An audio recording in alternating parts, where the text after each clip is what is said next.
Hey everybody, welcome to a brand new chapter of Old Man Brad.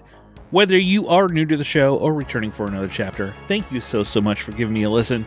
If you love the show, drop me a review over on your favorite podcast app or become a patron at patreon.com/oldmanbrad. The last couple weeks I've done a couple tales from Tubi, but this week we have a new film that just came out to VOD, and it is streaming on Hoopla if you have access to Hoopla, and that is the vampire film Drained. But before we dive into Drained, I just want to say if you are in the Cincinnati area, come out to Frightful Fridays on the third Friday of the month. I'm so thankful to be partnered with the Esquire Theater to bring you a horror screening each month, and our screening for February 21st at 10 p.m., we are going to watch In the Mouth of Madness, directed by John Carpenter. Last month we did The Thing. This month we're going to do In the Mouth of Madness. It's going to be so much fun. I'm excited to see it on the big screen again. I saw it on its original release, but come out February 21st, 10 p.m., and let's watch a movie together. All right, let's dive into Drained.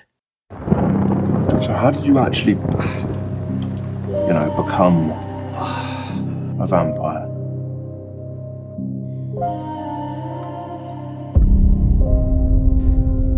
Vermin. You give them warmth, food. They never leave. The red sun rose this morning. Dark skies pronounce your warning. Nowhere to run, nowhere to hide. You taste amazing. No. Are you gonna kill me? Of course not. But you do want to suck my blood. Unemployed artist Thomas is captivated by alluring Rhea, who conceals her vampire nature. Their intense affair takes a sinister turn as Thomas becomes gravely ill. This is directed by Peter Styliano and Sean Cronin. It stars Roderick Aldington, Madalena Belleroux, Ian, Craig Conway, Angela Dixon, and many others. This came out, its release was last year, but I don't think it got a theatrical here that I know of. It just came out on VOD. You can rent it everywhere, or if you have access to Hoopla, you can watch it over on Hoopla. That's how I accessed it. But this is a vampire film, like it said, and it takes a little bit of a twist to it. This film really centers around Thomas, who is an artist. He's trying to get his work together, get that first big job in the art world. And someone who went to art school as I did, it's not an easy task to do. Let me just tell you that. That's why I have a different kind of job, and, I discovered podcasting later on. But anyway, that's a whole nother story. He lives with his mom, and his mom has a new boyfriend who comes over. He's an exterminator, and he keeps joking how he's going to take out the rodents and all that. Needless to say, they kind of force Thomas out of the house to live on his own. He meets this girl, Rhea, at a bar one night, and she, uses basically her vampire powers, so to speak, to captivate him so she can feed on him. And, this movie overall it's pretty slow. It is a very, very slow burn. You can see a lot of references to, someone who ends up getting addicted, an addiction because Thomas is fed on by this vampire, and it almost looks like track marks up his arm.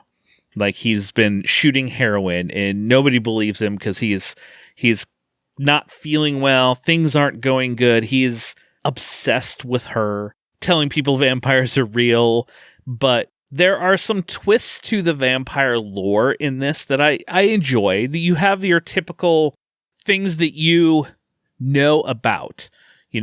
She feeds, she has the fang, as a vampire, she cannot come into your house unless she is invited, but she can go out in the sunlight.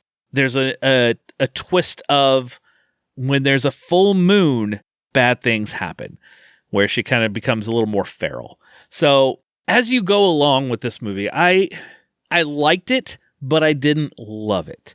It was one of those, like, the slow burn was fine. Like, I was into these characters and what was going on. It was very predictable of where we were going to lead up to the ending.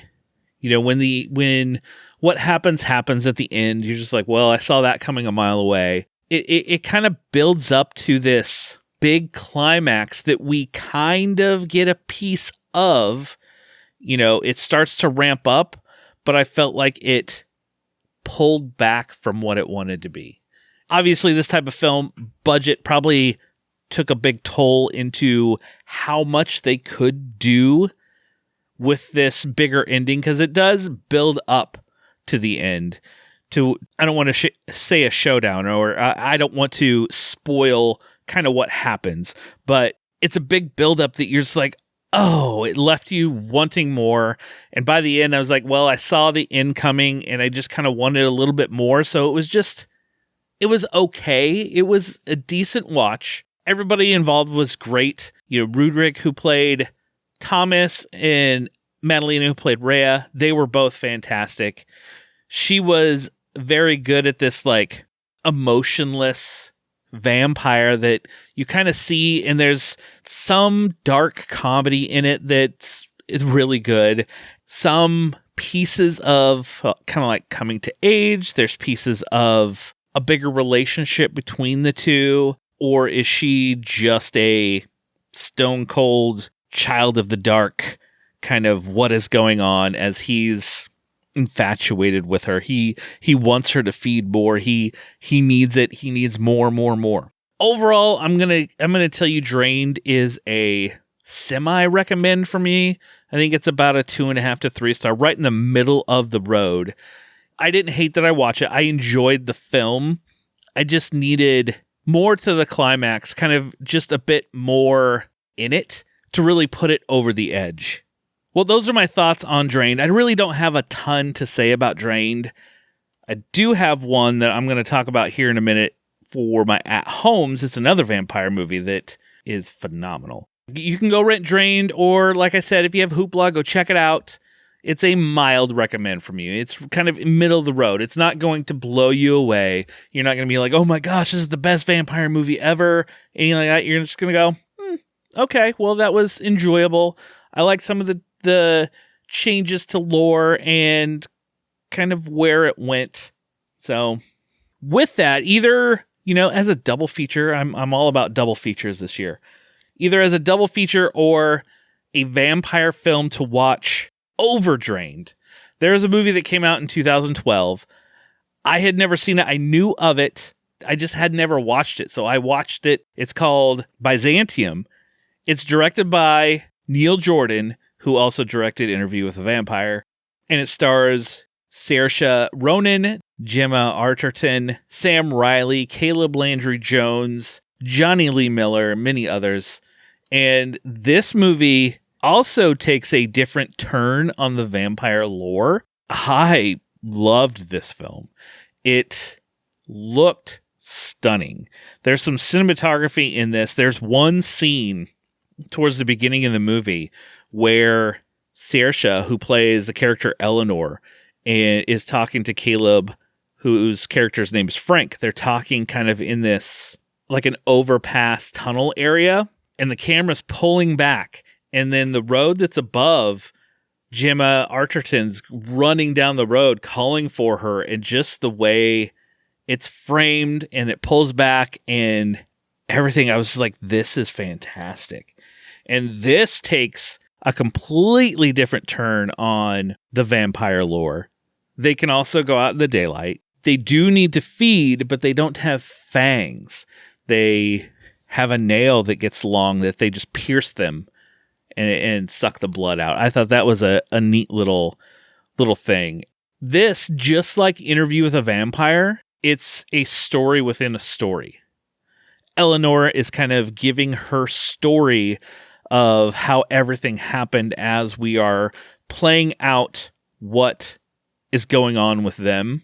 But I cannot recommend Byzantium enough. I absolutely loved this movie and want to see more within this universe. It kind of leaves pieces open for you. It's based off of a play. You can go stream this on AMC Plus, Plex, Pluto, Roku, or Canopy. That's where I watched it, was on Canopy. But go check out Byzantium. You can watch it with Drained or watch it instead of Drained. I think it is a far, far better film than Drained. Definitely, it's my higher recommend for this week out of what I'm talking about, out of this vampire week that I'm having. Byzantium, definitely better than Drained. You should watch that one at home.